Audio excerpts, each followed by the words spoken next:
खबर के साथ बहराइच से जुड़ी एक खबर। बहराइच में जिस तरीके से हिंसा की खबरें सामने आ रही थी, उस सबके बीच में आज जुमे की नमाज और जुमे की नमाज से पहले सिक्योरिटी टाइट कर दी गई है। बड़ी संख्या में पुलिस बल की तैनाती की गई है ताकि किसी भी तरीके की जो हिंसा है वो ना भड़के। आज जिस अस्पताल में रामगोपाल की हत्या के आरोपियों का इलाज हो रहा था, उसके बाहर भी रैपिड एक्शन फोर्स की चिंता न। ये तस्वीरें बहराइच हिंसा से जुड़ी हैं, जहां एनकाउंटर हुआ है। रामगोपाल मिश्रा की हत्या के आरोपी रिंकू उर्फ सरफराज खान और मोहम्मद तालीम एनकाउंटर में बुरी तरह से जख्मी हो गए। दोनों के पैर में गोली लगी है। पुलिस ने बताया कि आरोपी नेपाल भागने की फिराक में थे। जब एनकाउंटर स्पॉट से पुलिसकर्मी सरफराज को ले जा रहे थे तो वो क्या कह रहा था, ये जानना भी बेहद जरूरी है, क्योंकि सरफराज माफी मांगता नजर आ रहा है।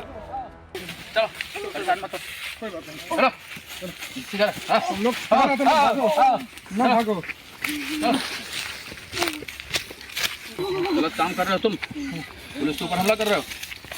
हम लोग गलती नहीं करेंगे, कभी गलती नहीं करेंगे। क्यों गोली चला दी है पुलिस के ऊपर? सर, हम लोग भागना चाह रहे थे कि फायर करके निकल जाएंगे। गलती वहाँ की अपराध करो, फिर दूसरी अपराध कर रहे हो।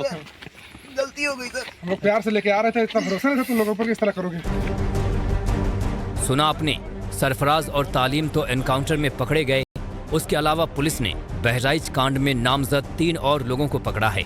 यूपी पुलिस ने जो बताया है उसके मुताबिक उनके ऑपरेशन में मोहम्मद सरफराज, मोहम्मद तालीम उर्फ सबलू, मोहम्मद फहीम, अब्दुल हमीद, मोहम्मद अफजल, ये सभी आरोपी पकड़े गए हैं। सरफराज और फहीम अब्दुल हमीद के ही बेटे हैं। दोनों को गोली लगी है, ये घायल हुए हैं।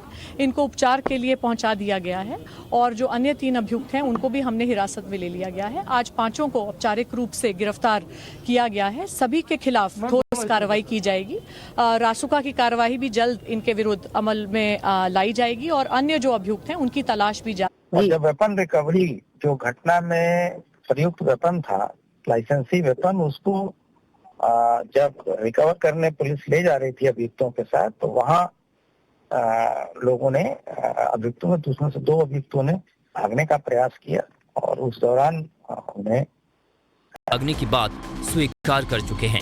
बावजूद इसके इस एनकाउंटर पर सियासत तेज है। अखिलेश यादव ने इसको लेकर योगी सरकार पर बड़ा हमला किया।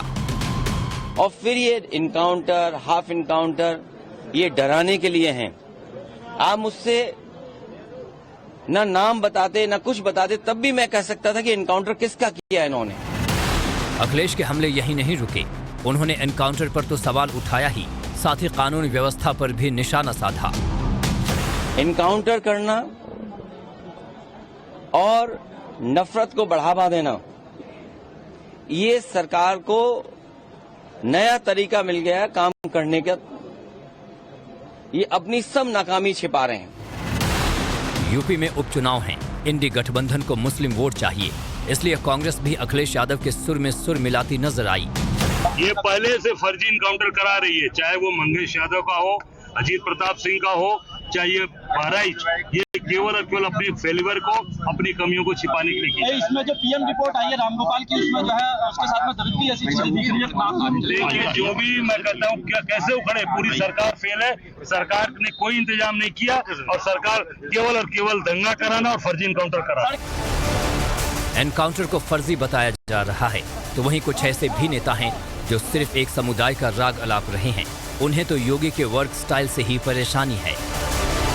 देश संविधान से चलेगा, कायदे कानून से चलेगा, रूल ऑफ लॉ से चलेगा।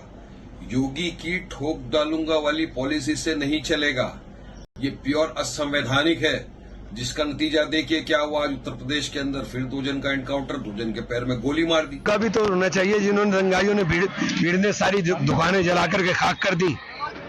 जी, दंगाई तो दंगाई है। दंगाई को आप किसी धर्म के साथ क्यों जोड़ते हो?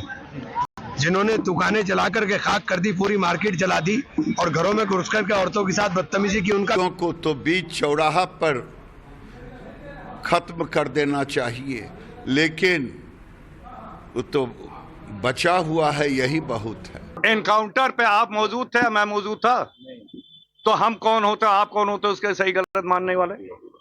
उस मौके पे परिस्थिति क्या हुई, क्या हुआ, ना आप जानते हैं ना मैं जानता हूं।